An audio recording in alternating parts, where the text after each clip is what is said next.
disorder that can result from damage to the areas of the cerebral cortex is aphasia, a disorder of language ability. And there are two kinds of aphasia, receptive and expressive.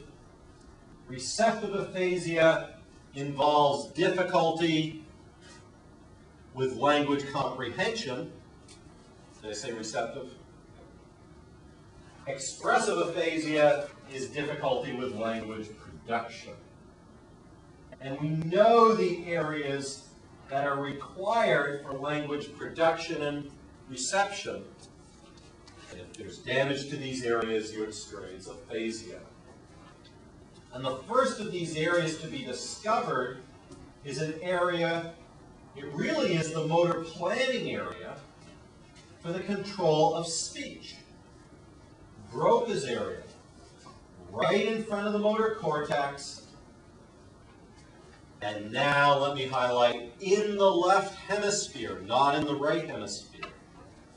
So in your left hemisphere, in the area right in front of the area that controls speech, is Broca's area.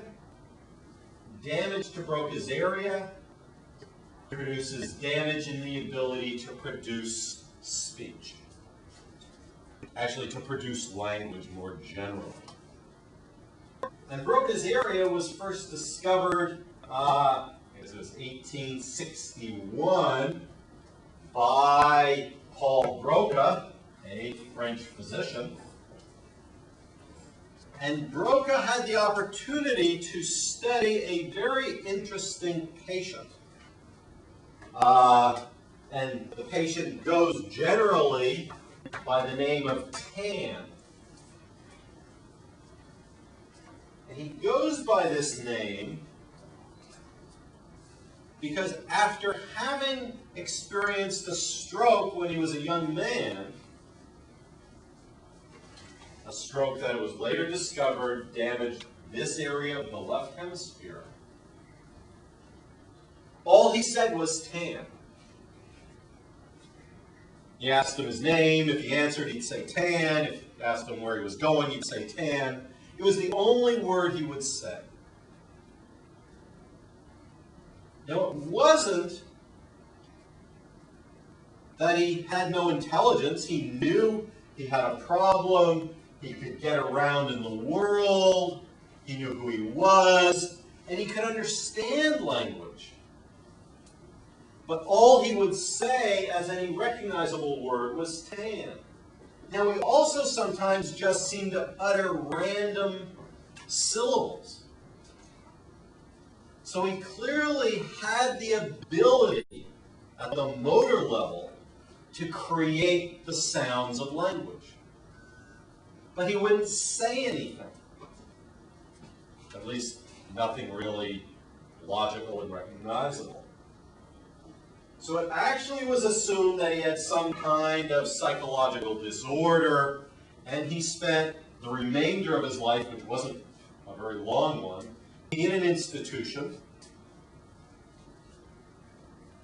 It was a fairly unpleasant life after that for him. And when he died, Broca did an autopsy, opened up his head, and he saw that there was an area of significant damage in exactly this part of Tan's left frontal lobe of Tan's cerebral cortex.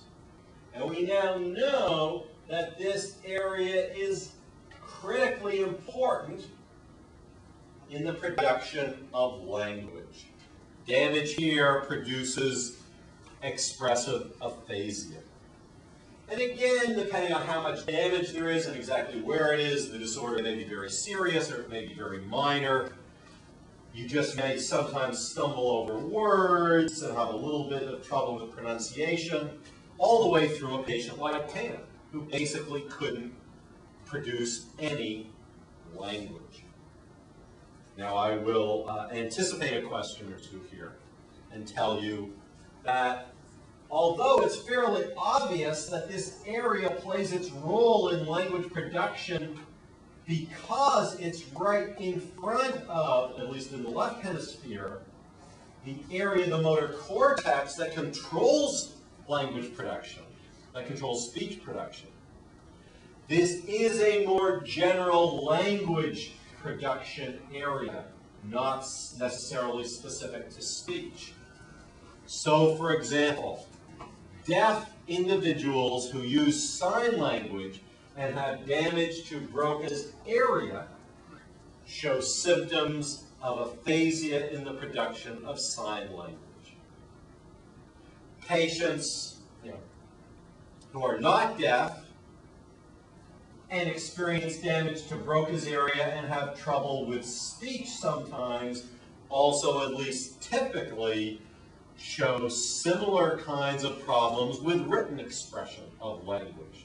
So it is something to do with language, though because human language is primarily speech, that's undoubtedly why this area is where it's located. Receptive aphasia results from damage in the temporal lobe to an area called Wernicke's area. And again, notice it's in the left hemisphere, for most of us at least. And it is an area very close to the auditory cortex. Undoubtedly not coincidence. We receive speech by hearing. Damage to this area near the auditory cortex in the left hemisphere affects speech comprehension. Actually, more generally, language comprehension ability. And again, this disorder may be more relatively minor, or it may be very, very severe, depending upon how extensive and exactly where the damage is. Again, deaf patients with damage to Wernicke's area have difficulty understanding sign language now that they've experienced the damage.